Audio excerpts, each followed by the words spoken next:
day of Vibe Coding with Swellas. So, ang ginagawa pala natin ngayon is to update our Swellas application para kay Pareng Osay. So, ang update natin yesterday, just a quick update today. Ang update natin yesterday is yung sa job creation or sa jail creation natin. So, we did create this yesterday, and ang ginawa natin today is to have a transactions of job orders. So we have three icons na ginawa natin dyan. More on updating, syempre as a pencil icon, updating yung ating job order number. Pwede nyo siyang i-edit dito. Read only itong job order, but you can make some changes on the pickup date, customer name, total amount, discount, contact number, in progress. We will add more here kung ano yung mga kailangan natin and yung mga notes. So it will be saved there, and once we have that, we can also have this as a receipt. Ito yung job order receipt nyo. Mas pinaganda lang natin, it includes yung services tsaka yung additional services natin and also the total amount. So basically, same features ng meron tayo, mas okay lang kumpara sa ating legacy application gamit ang PHPMyAdmin hosted sa GoDaddy. So, siya nga pala, we are moving away from um, GoDaddy. Lilipat na tayo kay, ito yun, this is the old version, medyo mabagal and outdated. So, right now, we move it to React. Gamit natin is yung Next.js para sa ating front-end and back-end application. So, dito, ito yung ating job order list before, although halos same lang din naman. These are the details na meron sila. Pasensya na nga pala sa mga na-mention dito, lumabas yung name nyo. We'll discover it, but this is the version na meron sila tayo before, and then we print it. So, it's the same process. We will open yung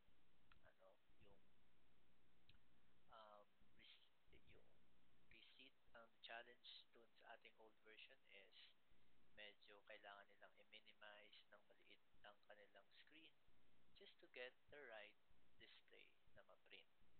Hindi pa nga rin eh. So, there is a slider there. So, right now, iibahin na natin yan and we will focus dun sa pag-edit or pag-update ng ating new application. So, ito na nga po pala. Then, titignan din nila. They can see the picture here. Ito, malabo pa yung camera. So, ngayon is we try to improve yung camera natin. So, hopefully, mas malinaw na yung mga pictures na makukuha. That's Adidas. Right, let's close. This is a legacy application that we are saying goodbye. So, here, may users, but meron silang pag-send ng SMS, but we will change that. So, dito naman tayo sa ating application right now, and we are focusing on improving the UI of Swellas. So, similar dyan, we go to job order list and go to transactions, and this one is created as grid compared before na as table, so you can kind of see which of a quick view of the picture. May thumbnail na dyan, and ito na, may mga sapatos na, and you can also view it here. So then it tells you yung services sa liner na pinili ko. I think that's the wrong category na pinili ko, but that's okay. Ito naman yung mga additional services, so it will give you kung ilang additional services yung kinuha, and then yung mga details dun sa sapatos, and then who is doing the washing or drying, and then ito yung total. Ang pinaka main additional features natin is we added version history dun sa ating job orders or yung sa mga shoes natin. So we know kung sino yung naglaba, sino yung naglaba, nag-dry, or kung ano man yung ginawang update sa ating shoes. The way to do that is meron silang way to edit. For example, i-change natin ang washer na si Richmond, ang aking pangalan, and we put it here, nasa let's say releasing area na siya, and then that is being saved. So we can see here, pending is the status of payment. So baka hindi pa fully paid, and then here is yung pinunta natin kanina. instance, shoe drying, releasing 566, 566, 5668 to 566, and staff name. Then yung date. So yeah, I think yan yung additional na features natin, which will tell Mr. Osai who made the changes sa kanilang sapatos. At ang pinaka-main objective natin for this week is to link job order list dito sa ating point of sale terminal. So we are going away dun sa old POS din natin, and then we're moving dito sa web-based version, at saka of course meron din mobile version ito. But for now, we will focus on using yung ating web version na point of sale. So atin palang backend na ginagamit is Supabase.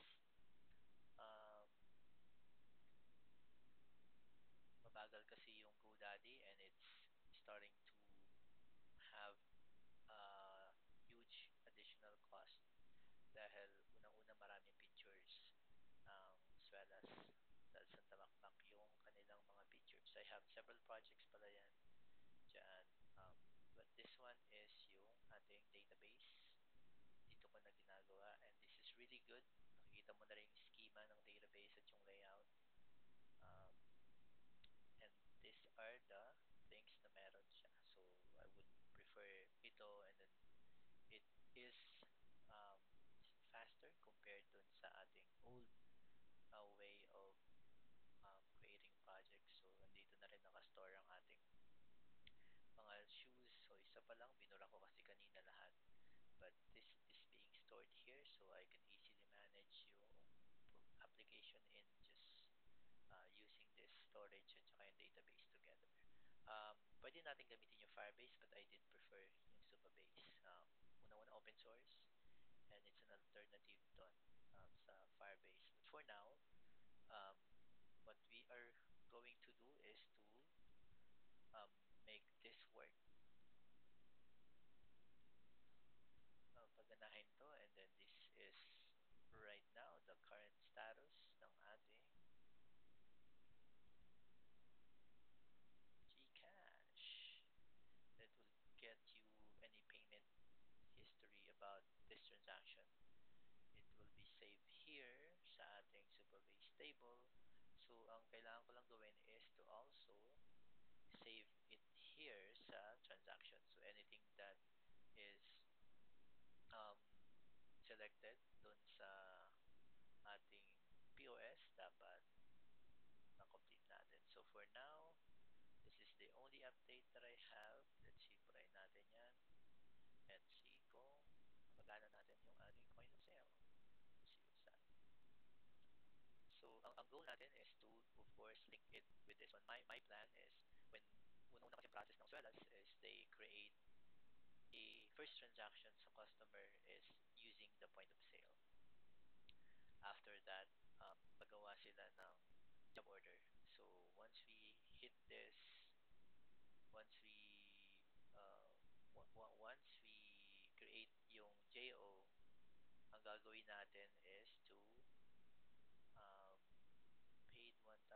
Once we create yung JO, it will create yung transactions dito sa ating application. So once na na-create yung application natin, mas-save dito sa ating database. Hopefully mas-save siya.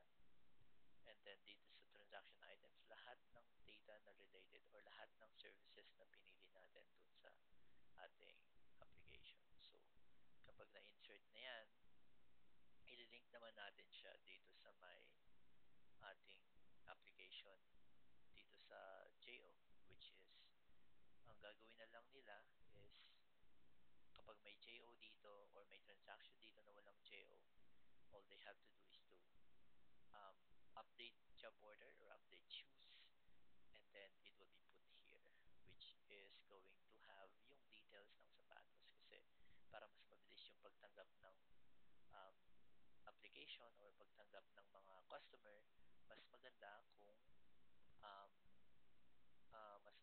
kung ang gagawin nila is to just enter or accept itong mga services na offer this one. So right now, babaguhin natin ito ng konti. We will make it mobile friendly, wherein we can also use yung mobile phone.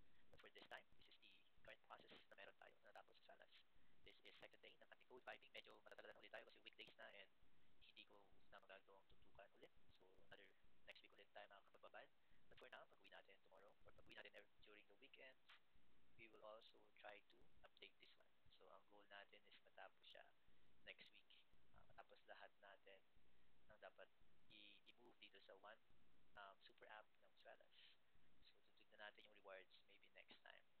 After ng point of sale natin, sunod natin yung rewards and then yung analytics, which is yung dashboard and yung sales report na meron sila, which is nakalista doon sa pinapagawa ni Mr. Osai. So, yan, I think only that yan muna ang aking update for today. So, right now, thank you for watching and maraming salamat.